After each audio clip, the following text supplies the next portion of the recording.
Guys, what's up? How's it going? It's John, Gamester81.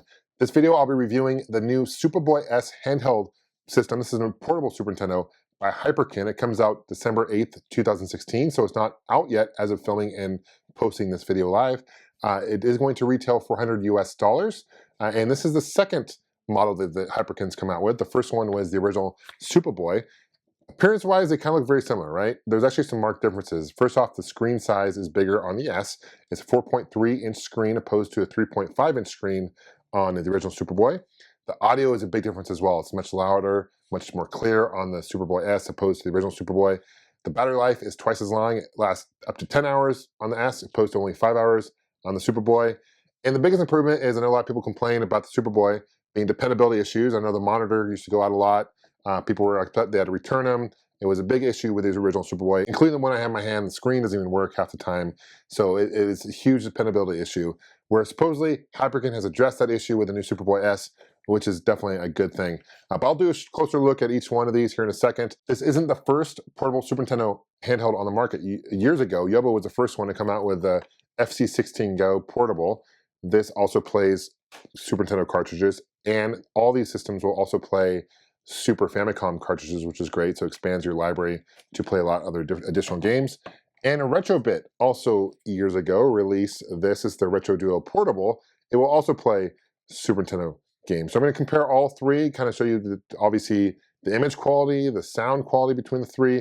We're going to plug this into a TV as well, because all these will plug into TVs. This does have an adapter through AV cables to plug into your TV. Nonetheless, one thing I have noticed, I will point this out, is the screen here is very, very clear. And I know IGN did a really short video and posted on Facebook and their social media talking about the S and saying that the screen stretches the image. I can tell you guys that is not the case, at least from my experience. This does not stretch the image on, even though it's a wider screen, doesn't stretch the image. The aspect ratio is still really good on this system. So without any further ado, let's check it out. I'm going to show some compatibility, what this will work with, what it won't work with. I'll also plug it into a TV. Let me know what you guys think about these portable handhelds. Let me know if you plan on getting one. Thanks for watching. So I want to show you an unboxing, show you what's exactly included with the SupaBoy S once you get it. Obviously, you get the console itself. We'll take a closer look at that here in a second.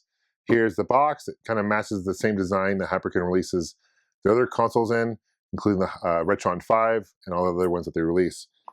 They do have a brightness button, which is new, so you can save battery life that way. It is Super Nintendo and Super Famicom compatible, as I mentioned before. TV outputs, as I mentioned before, and rechargeable life battery, lithium battery, which will last up to 10 hours. On the back, it shows you different, kind of the buttons and all that. They have changed some things, which I'll compare side by side here in a second. And it also talks about stereo. There's a headphone jack, all that good stuff, and it's in multiple languages. Let's go ahead and open this thing up. Of course, you have the unit itself. It does have a good weight to it. It has a good feel. That's what it feels like, obviously modeled like a Super Nintendo controller, right? So you have the B, A, Y, X. This is your directional pad. The D-pad is also improved. I can notice a difference in the way it feels compared to the original SupaBoy. Start and select button are in the same spot as the original SupaBoy. However, the reverse. So you have the select and start rather than start and select. I always feel like they should be down here, but I guess that's where they put the logo. These are the two controller ports. They work great. Speakers, a lot more speaker space here opposed to the original SupaBoy. Let me just show you the original SupaBoy here in a second here. You can see the comparison.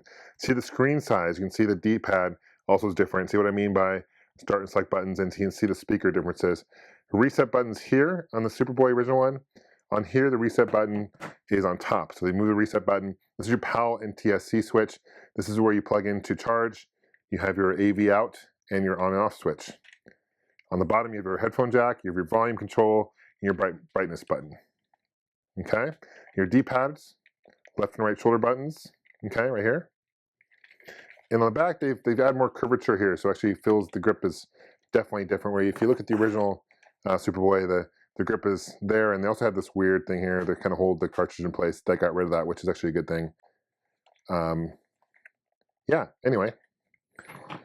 You get a wrist strap here, which is kind of reminds me of the old original Game Boy. You also get a pouch here to store the SupaBoy S, so when you're traveling, you can put this in the pouch, which is cool. The original SupaBoy came with one.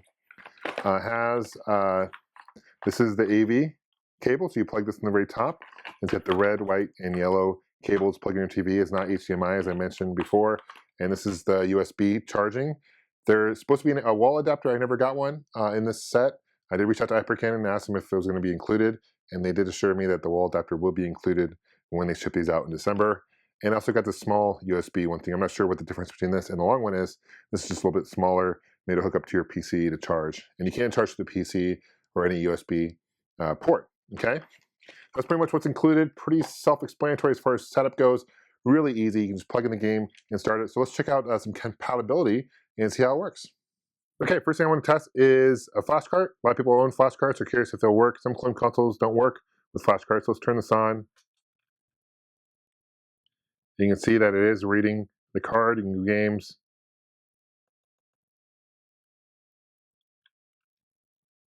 And it is reading the card. Really quick load.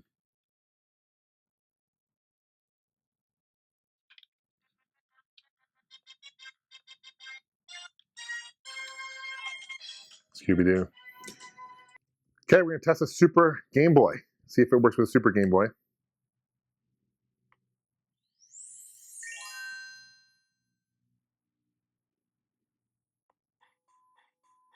And it is working with a Super Game Boy. Okay, I want to show you Super Famicom. It plugs in nicely. This is NBA Jam. Just show you where he's. I've not ran into any normal Super Nintendo games that don't work with this.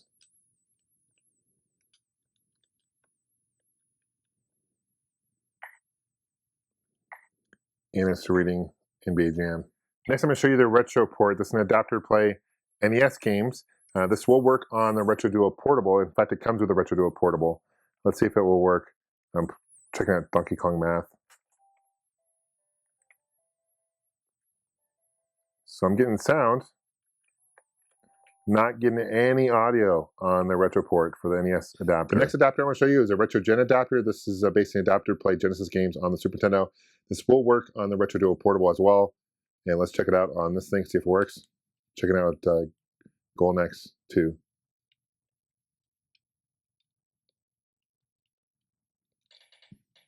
So we get audio, but no picture. So same thing with the NES adapter, audio, but no visual. The Retro Gen adapter, just want to show you real quick. It will work on the Retro Duo Portable. The next adapter I want to show you is a Super Retro Advance adapter. This is to play Game Boy Advance games on your Super Nintendo. Audio, no video. I also just want to show you that playing the Retro Duo Portable,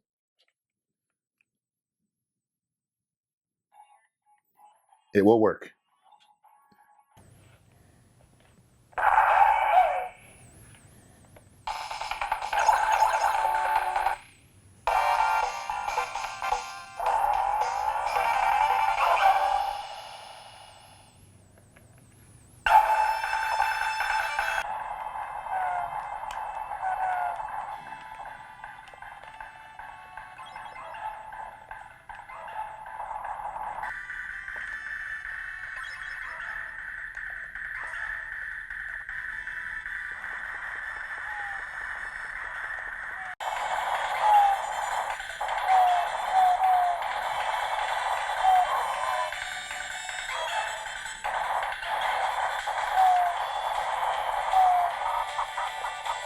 So I have my SupaBoy S plugged into my TV through the AVS connection here. Power this thing on. Right away, automatically it detects that I actually have it plugged in. And it will play audio through the handheld even though it's plugged into the TV. So keep that in mind. So unless you don't want that, you can just turn the audio off. I'm playing Sunset Riders because it's one of my favorite games. Definitely one of my favorite arcade games in the 90s, but great Konami game. So yeah, it's playing great, and it shows you on there as well. That's pretty sweet. And if I wanted to, I could actually plug a Super Nintendo controller in here, okay, and then put this down and play it like so. So I can either play using the actual SupaBoy S handheld, or I can play it using a controller. Obviously, if you're playing two-player game, you would want two controllers. That's a nice feature. So overall, what are my thoughts about the new SupaBoy S handheld by Hyperkin? Well, I can tell you that the upgrades it made are definitely an improvement. Definitely, the screen itself is probably the biggest noticeable difference I've noticed. And I've owned this handheld now for about a week, and I wanted to kind of mess around with it and get to play it more before I did a review on it to kind of understand the system a little bit better before I reviewed it for you guys. And I can tell you, and I know it's hard because the camera doesn't always capture the best, video showing the screenplay. But I can tell you that the screen is definitely sharper.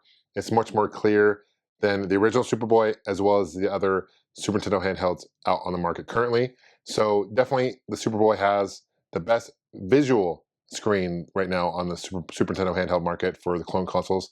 And the audio is definitely better. I've noticed that the audio is louder, definitely louder than the Superboy. The FC16 Go portable I don't know if you could tell, but the audio was a little bit off. It was just kind of harsh. The D-pad on the original Superboy I felt was really stiff. They've improved that as well. So they did a lot of subtle things as well to improve the SupaBoy S. As far as compatibility with the attachments, it will work, as you saw, it will work with the Super Game Boy, and that's great. It will not work with any of the additional attachments, which of course are extra to purchase, including the Game Boy Advance, the Sega Genesis, and the NES adapters. Those will work with the Retro Duo Portable. So if you're looking for a handheld, a little bit more diversity, it can play a little bit more than just Super Nintendo games, that might be a better console for you. But if you're looking for a Super Nintendo console, a clone console, and maybe you're not even looking for a portable one, because this will actually work as a home console as well, might be a good option for you, because you actually can take this to go. It's got a good battery life. The screen is good, the image is good, and it will play with most games. And every game I own on the Super Nintendo library has worked for this system, including Super Famicom games. I don't own any PAL games, unfortunately, so I'm not able to test those. But there is a Switch, so if you do live in a PAL region, this is definitely a system to look into, because it will expand your library to be able to play different games from different regions. So overall, I think the SupaBoy S system is a significant upgrade from the original one. I'm crossing my fingers that the dependability will not be an issue, because I know with the original SuperBoy, I know the screen would go bad, and a lot of people were complaining about the original SuperBoy doing that. So Hyperkin has addressed those issues. That shouldn't be an issue moving forward with the system. Hopefully that's not an issue. For $100, I think that's marked probably appropriately. I think anything more than 100 would probably be too much. That's right on the fringe. Definitely something to look out for the holidays, coming out December 8th. Leave a comment below, guys. Let me know what you guys think about the SupaBoy S. Let me know if you guys own original SuperBoy. Do you guys like it? What other clone console handhelds do you own? Personally, Hyperkin, if you're listening, one thing I'd really like an upgrade next time is HDMI. I think that's one thing on here that's lacking is HDMI output. And I would love to see a TurboGrafx 16 handheld. I know we got the TurboGrafx Express back in the day, but a new clone console for TurboGrafx 16 would be awesome.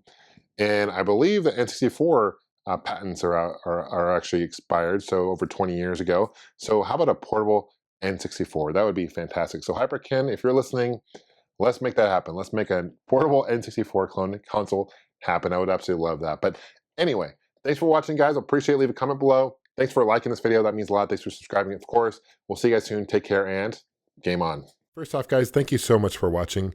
Also, please subscribe. That means a lot. And if you want to stay in contact, you can follow me on Facebook, Twitter, and Instagram.